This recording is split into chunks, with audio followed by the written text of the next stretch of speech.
wakadhalika akhdhu rabbika idha akhadha alqura wa hiya zalimatun, kama hivi ndivyo anavyoadhibu Mola wako watu wa miji ambao wanakuwa ni wadhalimu, wanaishi kimakosa, wanakosea.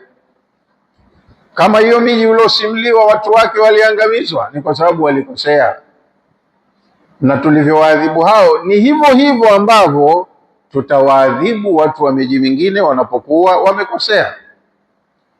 Inna akhdhahu, hakika ya kuadhibu kwake Allah, alimun shadid, kunauma. Allah anaadhibu adhabu kali na zinauma. Inna fi dhalika la ayatan, kama kuna mwenye akili kwenye maelezo haya kuna ishara, dalili, mawaidha, hoja za kutosha za kuona uwezo wa Allah. Lakini dalili hizi liman khafa adhab al-akhirah, huziona yule anayeogopa adhabu ya akhira, yule anayejiona madamu hapa niko safe na ninakokwenda niko safe, madamu hapa nina uwezo, niko tajiri na nikenda huko naenda na mali zangu, huyo humwezi.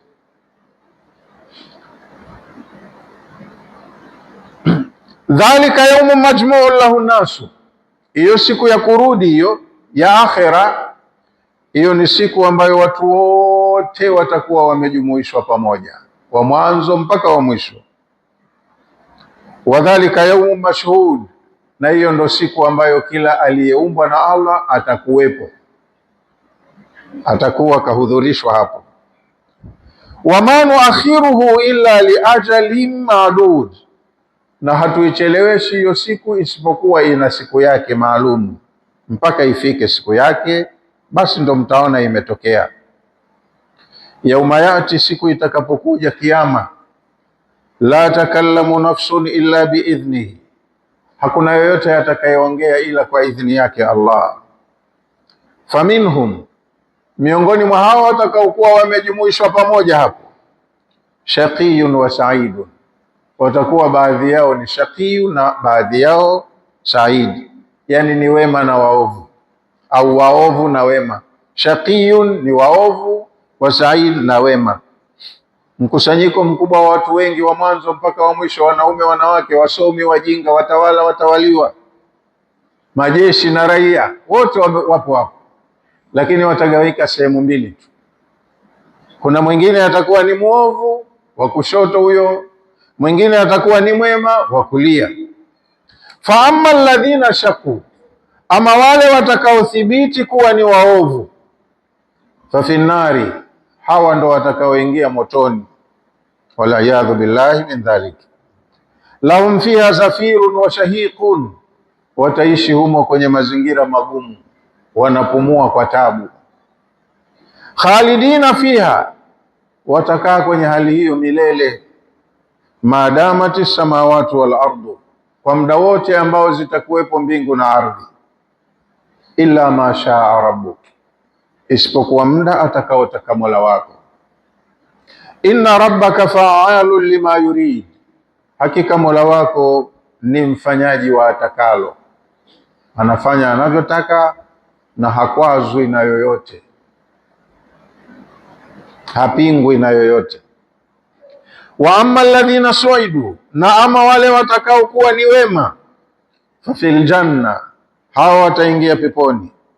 Khalidina fiha maadamati samawati wal ard, watakaa milele peponi kwa muda wote ambao zitadumu mbingu na ardhi. Illa ma shaa rabbuk, ila muda anaotaka Mola wako, huo ndo watakuwa hawajaingia peponi bado. Ataan ghaira majdhudh, huo ni utoaji wa Allah ambao unakuwa sio wa kupingwa au sio wa kupunjwa. Anatoa Allah, akitoa katoa.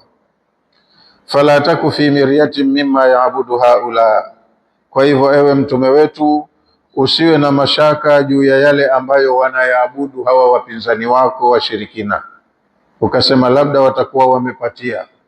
Usiwe na shaka hiyo hata kidogo, hawa ni wakosa tu. Ma yaabuduna illa kama yaabudu abauhum min qablu, hawaabudu ila kama walivyokuwa wanaabudu wazazi wao kabla, na wao wameiga vile vile. Sasa kama wazazi wao niliwaadhibu, na hawa hawana sababu ya kusalimika. Wa inna lamuwaffuhum nasibahum, hawa nao tutawalipa fungu lao, sehemu yao ya adhabu, ghaira manqus, pasi na kupunguziwa chochote. Waliopita wameadhibiwa, na hawa waigaji nao wataadhibiwa vile vile bila ya kupunguziwa chochote. Tunaweka kwenye aya 109, 110, tutakuja kuondokea nayo kwenye darasa ijayo biidhnillahi taala. Wa ala hadha alqadri yaqifu. Wassalamu alaikum wa rahmatullahi wa barakatuh.